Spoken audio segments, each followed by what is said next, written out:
Bob almost lost $400 on a Tuesday morning, and the strange part is that he was doing everything right. He wasn't careless, and he wasn't confused. He was 72, holding a cup of coffee and an email that looked exactly like good news. By the end of this, you'll know the single word that saved him, and it wasn't no. There are 5 of these going around this summer, all wearing the same jersey. One reached more inboxes than the other 4 combined.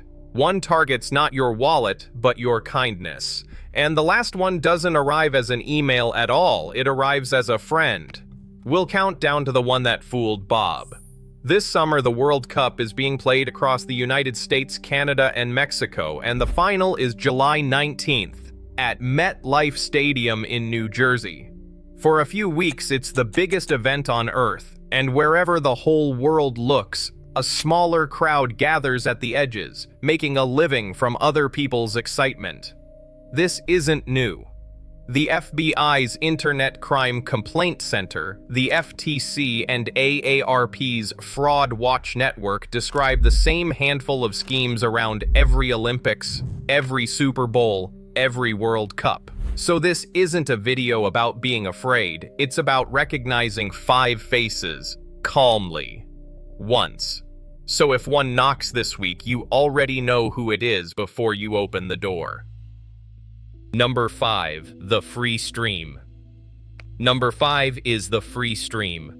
Most people don't want a seat in the stadium, they just want to watch the game. So the search begins, watch the World Cup free, and that search is what the 5th scam waits for. In the United States, every match airs on Fox and FS1 and streams through the official Fox Sports and Fox One apps. That's the whole list. Anything else promising a free, no sign-up stream is rarely in the business of soccer. Some pages ask for a card just to confirm your region, then quietly start a subscription that's easy to begin and hard to stop. Others simply want the email and password you type in, because many people reuse the one from their bank. The tell is a calm one. The real game lives in a small, boring number of places you already know. The moment watching requires a new account, a card to verify, or a download from a site you have never heard of. The football has become the bait. Frank put it the way he puts most things, leaning on the fence. If it's free and it needs my card, then I'm the thing being sold. He'd rather miss a match than hand his card to a stranger. As it turned out, he didn't have to miss anything. It was already on the app he had. Number 4, counterfeit merchandise. Number 4 wears the team's colors. Every tournament, the merchandise shops bloom with jerseys, scarves, a commemorative coin, advertised through slick little videos at prices that undercut the real thing by just enough to feel like a find. Sometimes a thin shirt shows up weeks later. Sometimes nothing shows up. And sometimes the shirt was never the point. The point was the card number typed into a checkout page built to keep it. For most folks, this one stings the wallet, not the savings, a $40 lesson. But the same page that sells a fake scarf can hold onto a real card. The tell isn't the price. Bargains are real, and seniors have earned every one they find. The tell is where the bargain lives. A brand new shop, advertised only through an AD that found you, taking card details on a page with no history, is a different thing than a store you can find on your own 2 days from now. Bob's rule became small. If he couldn't find the shop, except through the ad, he'd let it go by. Number 3, the counterfeit ticket. Number 3 is the ticket that looks like a bargain, and it costs the most. As the big matches near, real tickets grow scarce, and scarcity is where counterfeits breed. Resale sites appear overnight with real-looking crests and prices just low enough to feel like luck. Some take the money and vanish. Others send a genuine-looking PDF with a real-looking barcode that simply won't scan at the gate after a long drive, paid parking, and a grandchild's hopeful face. The official tickets for this tournament were only ever sold through FIFA's own platform. That single fact quietly answers most of it. A ticket arriving through a stranger's link, a direct message, or a friend of a friend with 2 extras isn't automatically a fraud. but it's automatically a moment to stop and check, rather than a moment to hurry. And hurry is the whole game. Notice how every one of these arrives with a clock, a countdown, a today only, a someone else is looking at these seats. That timer isn't a courtesy. It exists to keep you from doing the one thing that beats nearly all of this. Number 2, the impersonation. Number 2 doesn't come as an email. It comes as someone you trust. A message from a grandchild's number. They came to the city for a match. Something went wrong. A wallet gone. A phone dying. Could you send a little tonight and please don't tell mom? Or an account that's been friendly for weeks that just now mentions a betting app with guaranteed World Cup picks.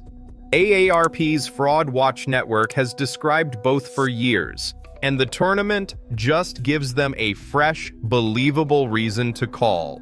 These don't work by greed. They work by love, and by the good instinct to help family fast, which is what makes them harder to see than a fake jersey.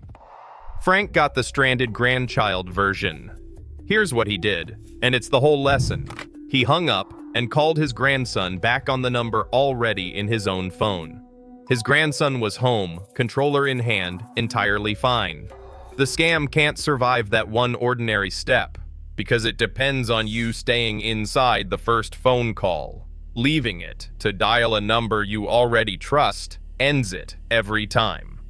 Frank didn't feel foolish for believing it a moment.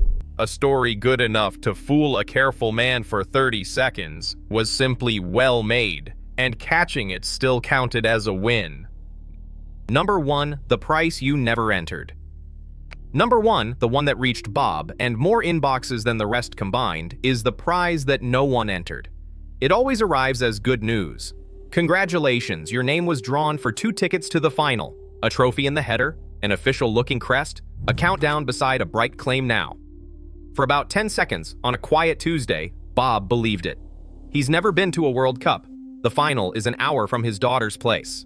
It isn't a strange thing to want, and wanting it is exactly the door the email walks through.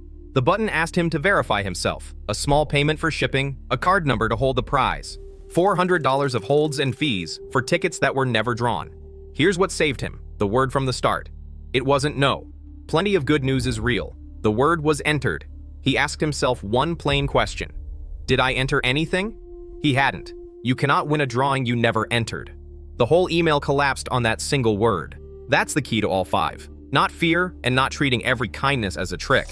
Just one calm question at the 2 moments that matter. When someone starts a clock and when someone asks for money or card details through a link. Did I go looking for this or did it come looking for me? Bob didn't write rules. He made a few quiet decisions. Any you have one message is false until proven otherwise, because he'd know if he'd entered. If he ever wanted tickets, he'd type the official address himself. For watching, he already knew the 2 apps. Anything wearing a countdown would get 1 night's sleep before a dollar moved. And he did the small thing that protects people most. He mentioned the email to Frank, who mentioned it to 2 men at the workbench. By evening, 4 households on one street had seen the trick before it reached them.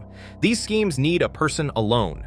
A scam said out loud in a kitchen usually dies right there on the table. The tournament keeps going. The final is the 19th. That excitement is worth having. Bob still plans to watch on the app he already has with the same coffee. He just decided the button in the cheerful email could ticket somebody else. The trophy is real. Football is real. It's only the shortcuts that are counterfeit.